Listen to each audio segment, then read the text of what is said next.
Diferença entre elemento... Opa.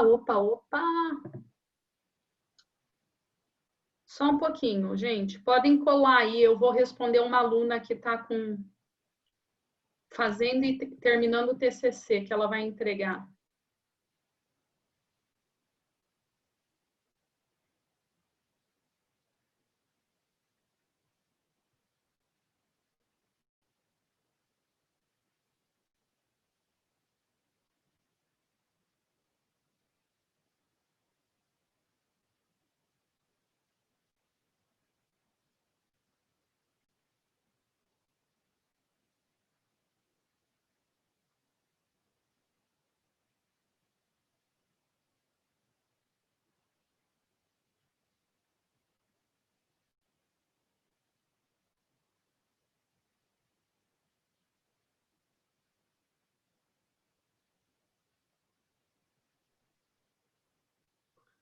Gente, a vida do professor em época de TCC, eu tô acabadinha de cansaço. Eu fiquei lendo o TCC sábado de manhã, domingo de manhã, até a 1, não descansei.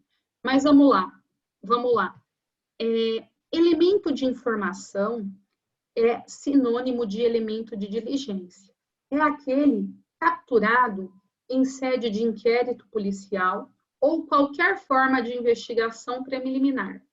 Todavia, ele não assegura o contraditório judicial, logo é colhido inquisitorialmente. Basta para deflagrar a ação penal. Todavia, como não respeita o contraditório judicial, obviamente desrespeita o devido processo legal e não serve para basilar uma sentença condenatória. É imprestável para sentença condenatória. Tudo bem? Então, esta é uma limitação probatória. Elementos de informações. Por quê? Diante da ausência de contraditório, não é apto a fundar uma sentença condenatória, certo? É uma mera informação para deflagrar a ação penal, para consubstanciar justa causa. Recordaram-se? Eu acho bem legal vocês verificarem aqui que nós estamos sendo pontualmente processuais. Elementos de informação, ausência de contraditório judicial, meras informações que deflagram o início da ação penal, da justa causa, mas jamais é apto para consubstanciar uma sentença condenatória. Tudo bem? Então, vamos lá. O que nós estamos falando? Nós estamos falando de limitação probatória. Primeira limitação probatória é elemento de informação. Tecnicamente, não é prova. Tecnicamente, não é prova. O que ele é? Mero elemento de informação. Tudo bem? Tudo bem? Ótimo. Tá aberto aqui. Eu quero que vocês vejam. Existe ainda uma palavrinha aqui. Exclusivamente. Exclusivamente. O juiz formará sua convicção pela livre apreciação da prova produzida em contraditório judicial. Tush! Para lastrear sentença de condenação, tem que ser prova produzida em contraditório, ou seja, em juízo, com defesa, não podendo fundamentar sua decisão exclusivamente em elemento informativo, que é aquele colhido na investigação. Ponto. Ponto. Ou seja, condenação, elemento de prova, não pode ser lastreada exclusivamente em elemento de informação. Meramente elementos do inquérito não permite condenação. Tudo bem? Tudo bem? Óbvio, a palavra exclusivamente nos abre uma gama, porque novamente deixa a questão para a subjetividade. Ora, imaginem vocês que eu estou indo embora da FAP. Quem está me acompanhando? Vamos lá. Tamo aí, professor. Oi? Tamo aí. Peraí, quem está me acompanhando, vamos ver se está assistindo a aula? Você eu sei que tá. Renatinho, tá aí, meu bem? Tô aqui, professora. Ah, lindão! Mostra essa carinha, tô orgulhosa de você, cara. E aí? Eu tô indo embora com o Renatinho. Saindo ali da FAP, deixei meu carro humilde na rua, ao passo que o Renatinho... Você tem o quê, Renatinho? Um Porsche, um Jaguar, um Maserati? O que você tem? Não, Gente, o Renatinho é rico, viu? Só contando não, para vocês. A outra turma sempre capaz. falava. Mas, enfim, não sei se é rico de dinheiro, mas é um cara fenomenal. Vamos Ah, continuar. obrigado, professor. Eu estou indo embora com o Renatinho, entrando no meu carro. E Renatinho está entrando na Ferrari dele. Tudo bem. Na saída, Renatinho é ligeiro, ele vê que nós vamos ser assaltados. O que Renatinho faz? Joga a chave da Ferrari dele no chão, para ninguém ver que ele tem seguro, né? Tem Ferrari. Até porque quem tem Ferrari normalmente falam que não tem seguro, né? Porque não se rouba uma Ferrari, eu não sei se é verdade, mas enfim, meus amigos que têm carrão não têm seguro de roubo e furto. Vamos lá. Só falando besteira, né? Voltando ao tema, sou assaltado. Na hora, vai para a delegacia eu, que perdi meu fuqueta, mas também vai para a delegacia, obviamente, o Renatinho. Ele fala, não, eu vou te acompanhar, professora. Jamais vou deixar você na delegacia sozinha, como se eu não fosse, né, Renatinho? Como se eu Verdade. não trabalhasse na delegacia. Mas Renatinho me põe dentro da Ferrari e vamos juntos para a delegacia. Chegamos na delegacia, Renatinho é testemunha, prova direta. Ele viu os fatos, é testemunha ocular, inclusive escondeu a Ferrari dele, a chave. E aí eu dou o meu depoimento. E Renatinho também é inquirido a título de testemunha. Ocorre que o professor de vocês ganha na Mega Sena e some. Por quê? Porque, é sério, se eu ganhar na Mega, eu tenho um quê por praia. Eu amo praia. Eu amo praia, eu amo esporte marinho, não sei fazer nada direito, mas enfim, amo praia. Eu mudo. Para onde? Não conto para ninguém, mas é lá pelo Mar do Caribe, que eu acho maravilhoso. No dia do julgamento daquele que me roubou, eu não vou. Por quê? Porque ninguém me acha. E ninguém vai me achar. Porque eu fui embora. Eu Zé Fini. Ninguém vai me achar. E Renatinho vai. Você vai, Renatinho? Comprometido ali com o juízo? Claro. Opa, Renatinho tá lá. E Renatinho conta. Olha, estava com a professora, tirando dúvida, falando de processo penal, que ela dá uma maravilhosa aula, me deixa curioso, e eu estava lá, ó, Renatinho, tirando várias dúvidas. Ao passo que eu vi, quando esse senhor foi lá, apontou uma arma, etc. e tal. Pergunto, quem é efetivamente a vítima? Quem sofreu prejuízo material? Eu, Natália, eu. Pergunto, e Renatinho? Testemunha. Mas pergunto, vão me ouvir? Não, porque não vão me achar. Eu estou no México, Baubau, exclusivamente em Isla Mujeres. Isla Mujeres. Ok, estou morando lá no meio do México, no meio de uma ilha, uma colônia de pescadores. Ok. Pode condenar? Veja. Sim, porque a palavra exclusivamente fala em que pese Natália, vítima, tenha sido ouvida apenas em fase inquisitorial, o seu relato não está exclusivo. Por quê? Porque está amparado em outro elemento de prova, qual seja a inquirição judicial de Renatinho. Esta é a melhor interpretação que eu posso fazer com vocês sobre a palavra exclusivamente. Gente, o elemento de informação é desprovido de contraditório judicial. Por si só, ele não avaliza um decreto condenatório. Todavia, se ele estiver corroborado amparado por um elemento probatório, caberá ao juiz fazer a apreciação da prova, podendo sim, em situações excepcionais, deflagrar o decreto de condenação. Tudo bem? Então, vejam, exclusivamente elemento de informação não vale. Se não achasse eu e não achasse Renatinho, jamais. Todavia, não achou eu, mas achou o Renatinho, e ele, em contraditório, assevera o que eu disse, ok. Ok. Tudo bem? Tudo bem? Vamos continuar? Outro tipo de prova que é possível, mesmo sem contraditório judicial. Já falamos sobre isso. Prova irrepetível é aquela que não pode ser novamente coletada ou produzida. Exemplo, o laudo de lesão corporal. Eu dou um soco na boca do Renatinho porque ele vai me enchendo o saco por nota até o carro. Mudei o exemplo, Renatinho.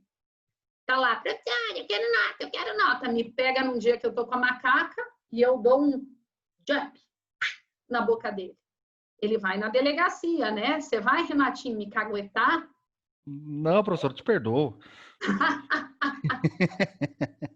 Vai nada, filhinho de papai, vai lá com a mamãe e com o papai. Não vou não.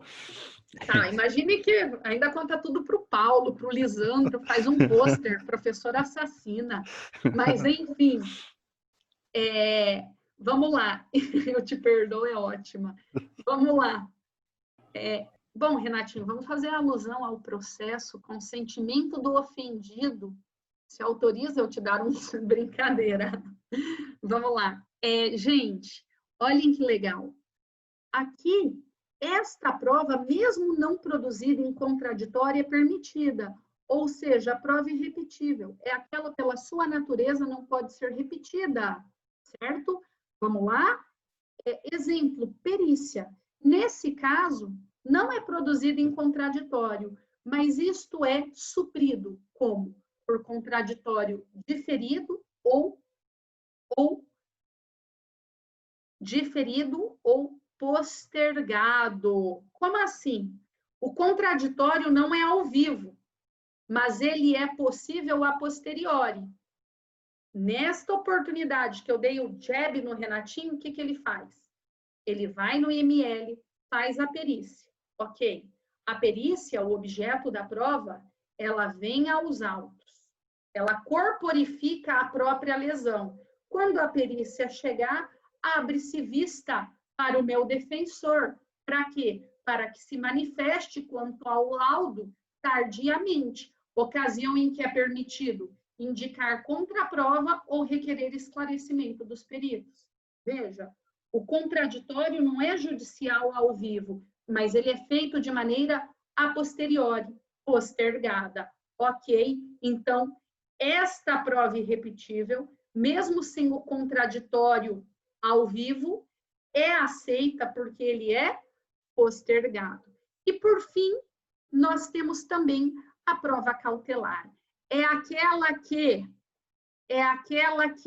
se não for produzida naquele momento, será perecível. Desaparecerá. Ela desaparecerá. Exemplo, imaginem vocês que, novamente, Renatinho vira delegado. E tem a informação quente que o Jonathan está com 12 quilos de cocaína na casa dele, 7 fuzis. O que o delegado faz? Na prática, mete o pé na porta e entra. Não, né, gente?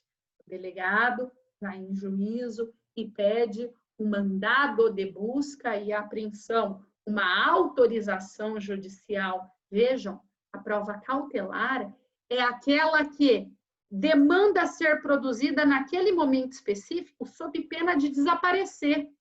Sob pena de desaparecer.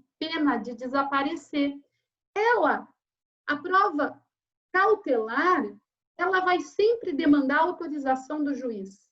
Por quê? Porque ela viola ali algum direito fundamental, mas pode ser produzida com uma autorização judicial. Exemplo, mandado de busca e apreensão, interceptação telefônica. Ou faz naquele momento, ou a prova será perecível. Tudo bem, galerinha? Então, vamos lá. Vamos fazer uma revisãozinha?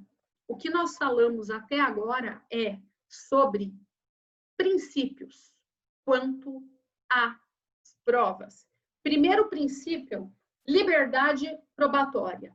E aí nós entramos, em especial, alusão ao contraditório judicial e suas 3 peculiaridades, quais sejam elementos de informação, prova irrepetível e prova cautelar. Fizemos especial alusão ao elemento de informação, a prova irrepetível e a prova cautelar correspondente ao contraditório. Tudo bem? Analisamos uma a uma. Falamos que a prova irrepetível e a cautelar possuem contraditório postergado a posteriori. Portanto, são legítimas nesta ordem jurídica. Agora, eu quero adentrar com vocês em outro princípio. Princípio da vedação das provas ilícitas. Princípio da vedação das provas ilícitas. O que isso quer dizer? A prova ilícita não é admitida nesta ordem jurídica. Com especial atento, não é admitida para condenar, porque um Estado democrático de direito não tem interesse em atuar fora das suas próprias regras. Ora, seria extremamente ilógico e coerente, e até por que não dizer, né, fazendo alusão aí à criança, esses dias eu estava vendo um vidinho da filha da minha prima, que vê desenho, correndo atrás do gato dela, a menina mal sabe falar e gritava, volta aqui, seu covarde!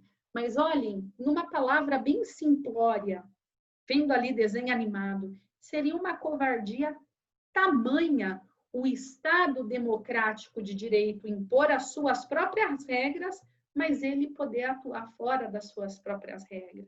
Isso não tem sentido, né? Enfim, então, as provas ilícitas não valem para condenar, mas vale para absolver. Tudo bem. Qual é o fundamento da vedação da prova ilícita? Artigo 5º, inciso 56 da Constituição Federal. Repito, artigo 5º, inciso 56 da Constituição. São inadmissíveis. Grife. Inadmissíveis as provas obtidas por meio ilícitos. Olha, gente, consagrado no artigo 5º como cláusula pétrea. Inadmissível. Tudo bem? Se não bastasse, para dar maior efetividade à Constituição, afinal, nós sempre precisamos no Brasil da efetividade da Constituição, né? Já que ela recebe umas interpretações que a gente, para não ter outra palavra, até arrepia, né? Mas vamos lá. São inadmissíveis, o CPP, a Lei Federal, em 2008 foi alterado. São inadmissíveis, devendo ser desentranhadas do processo as provas ilícitas. E aí, olha que legal, o CPP nos traz o que é prova ilícita, entendidas como violação à norma constitucional ou legal. Então, de acordo com o Código, o que é prova ilícita? É aquela entendida com obtenção em violação à norma constitucional ou legal. violação à norma constitucional ou legal. E aí, gente, a doutrina entra numa pira. A doutrina entra numa pira. Por quê? Porque a doutrina quer definir o que é prova ilícita. E, para tanto, ela tem que distinguir a prova ilícita daquela que não é ilícita. Parece que é besteira, mas não é. Assim, muito se questiona o que é prova ilícita inadmissível no processo, com prova ilícita como aquela trazida no próprio processo, obtida em violação à norma material e à norma constitucional e legal. Ô, professora, você está confusa, porque veio de maneira confusa. O Código de Processo Penal falou: é ilícito aquilo que viola a Constituição e a legalidade. E a Constituição não fala. A interpretação que se faz é que temos que diferenciar o que é prova ilícita do que é prova ilegítima. A prova ilícita é aquela que desafia o direito material. Código Penal, legislação extravagante, princípio constitucional atinente a direito material. Prova ilegítima é aquela que desafia a norma processual. Código de Processo Penal, legislações referentes à norma processual e princípios processuais constitucionais, ou seja, todo aquele regramento instrumentário, adjetivo, enquanto a ilicitude é direito material. Pegaram a diferença? Eu vou repetir. Existe um celeuma doutrinário e jurisprudencial sobre o que seria prova ilícita. E aí, prepondera que a prova ilícita tem a ver com aquilo que está na Constituição, que é direito material, só. Ao passo que a prova ilegítima tem a ver com violação à norma instrumentária, à norma processual. Vejam, independente, aqui eu quero que vocês tenham um especial atento. Independente. Vou repetir mais uma vez, sem medo de errar. A ilicitude não tem a ver se está no Código Penal, na Constituição ou legislação extravagante. A ilegitimidade não tem a ver se está em Código de Processo, em Constituição ou em legislação extravagante. O que interessa é o seu caráter, um material, o outro instrumentário. Tudo bem? Nesta toada,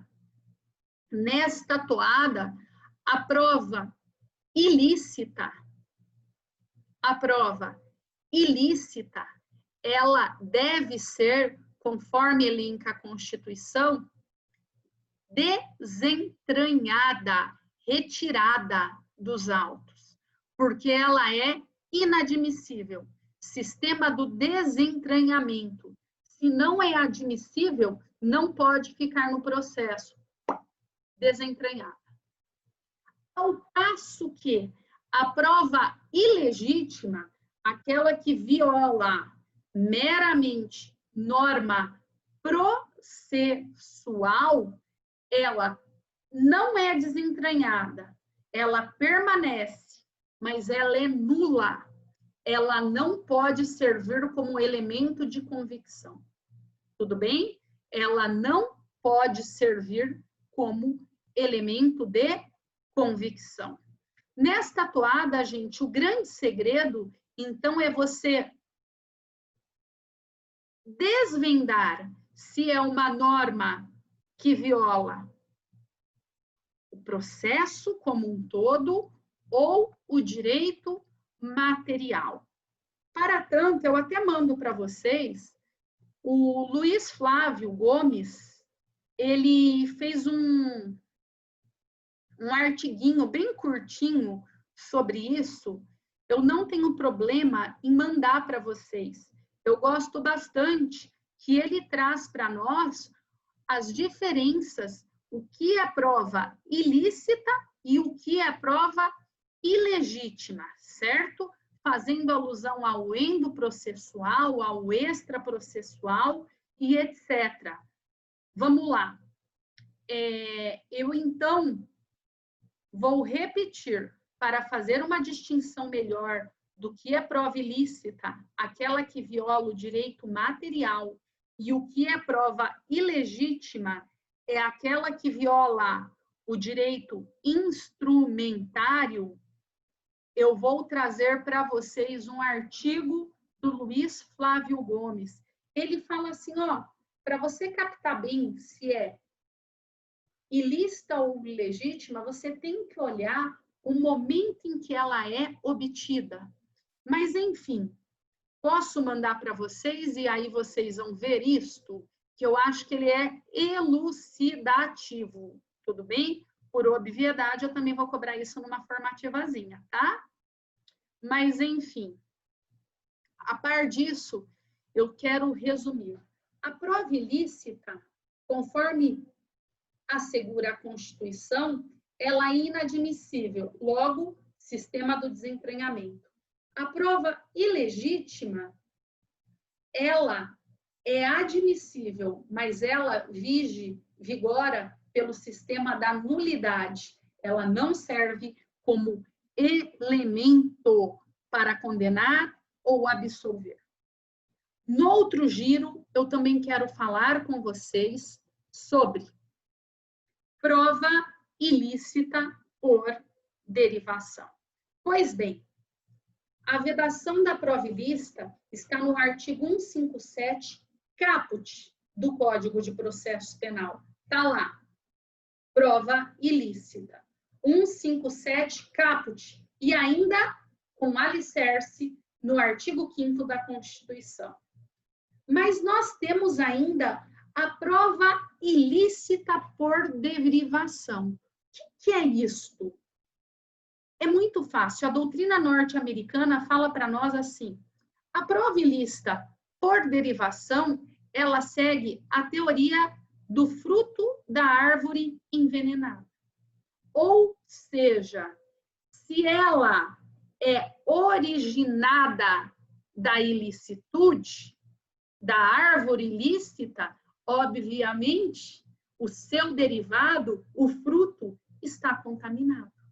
Porque se a árvore está contaminada, o original, a prova originária, o seu fruto, o derivado, também está contaminado. Ora, se aquela árvore foi envenenado, seu fruto também está envenenado. É a prova ilícita por derivação. Teoria dos frutos da árvore envenenada tem alusão ao direito norte-americano. Tudo bem? Mesmo que ela seja obtida em momento posterior e no momento da sua obtenção ela seja lícita, ela está contaminada. Exemplo, você tortura uma pessoa para falar onde está a droga. Aí você descobre. Aí você pede um mandado de busca, você policial, e invade a casa. Na hora, invade com mandado, né? Faz a busca devida na casa.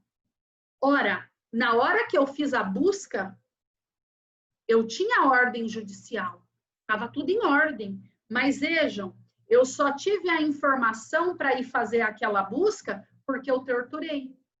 Ou seja, a tortura, prova originária, né? Quando se delatou, contaminou a prova derivada. Mesmo que tenha sido recebida, produzida em momento em que tinha autorização judicial, configurando ali a sua licitude. Tudo bem, naquele momento, com a autorização judicial, ela por si só era lícita, mas a sua origem fora contaminada. Então, parágrafo 1º.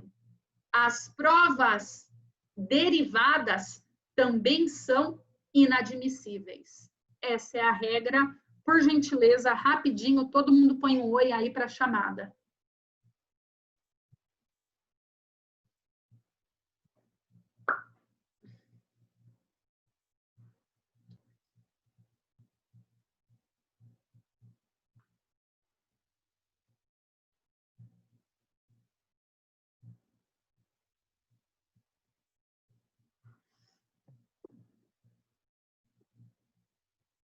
Tudo bem, galera? Oi, presente. Não, tem que pôr no chat. Oh, meu Deus do céu. É o Paulo? Eu ponho o teu nome, Paulo.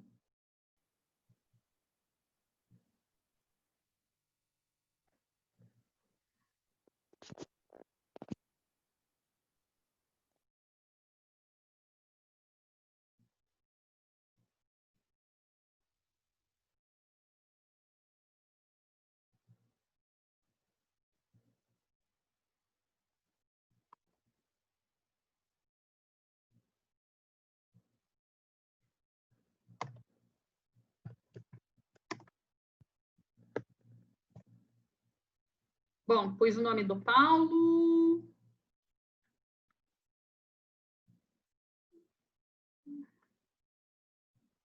Vocês estão dispensados, eu agradeço a atenção. Uma boa noite. Tchau, tchau.